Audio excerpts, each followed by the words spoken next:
You're watching ABC4 News, celebrating 75 years. All right, thanks for staying with us. Managing meltdowns can be tricky for parents, and trying to understand why your child is just so upset or how you can help isn't always clear, right? But there are resources to help, like the Family Support Centers of Utah. So joining us here today in studio, Abby Crouse, the clinical director at Family Support Centers. Thank you so much for joining us, Abby. Thanks for having me. Okay, what another useful topic yet again. Tell us then, first off, there's a difference between meltdowns and tantrums. Yes. What is that? So the difference between them is really kind of the intention of what's going on for a kid. So a tantrum tends to be that a child maybe wants control of something. Maybe they're not getting something like a treat, or they want to play a game, right?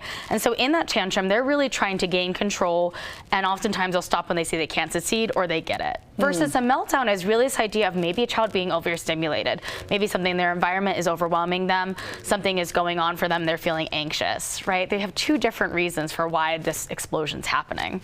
Okay, just even hearing this definition of each of them, I felt different inside thinking in that scenario, how am I going to respond? So tell us then, what are some early signs to be aware of either? Yeah, so I think the big thing that I want folks to hear about is meltdowns. And I think early signs of meltdowns is maybe seeing when a child can't concentrate, right? Having difficulty concentrating.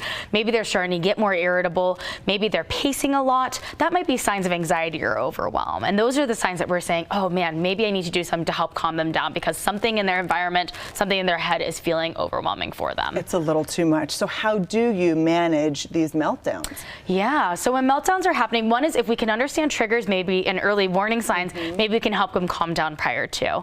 In the meltdown, it's always good to get them to a safe place. Try to mitigate the environment. If they're somewhere overwhelming, get them to somewhere safe and calm. Give them space while still being able to keep them safe, right? And also just kind of stay there and be calm yourself. That is so insightful. So now we have heard about meltdowns, again, the definition of those, why that's happening, that overstimulation likely. But now tantrums, how do you manage a tantrum, a control issue?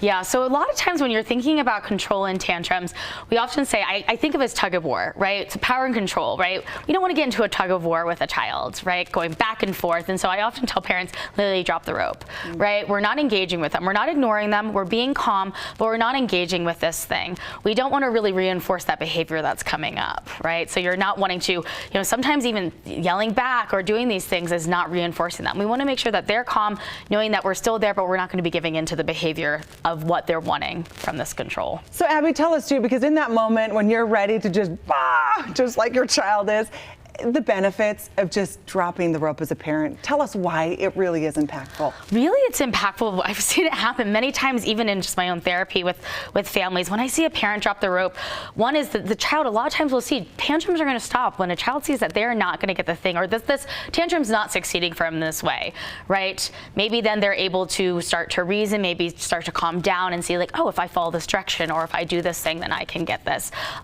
It becomes less reinforcing in the bad behavior, more reinforcing in maybe the behavior that we're wanting to see. Okay, that is incentive enough. Thank you so much again, Abby Crouse, joining us here on this Wednesday. We'll send it over to you, Rich.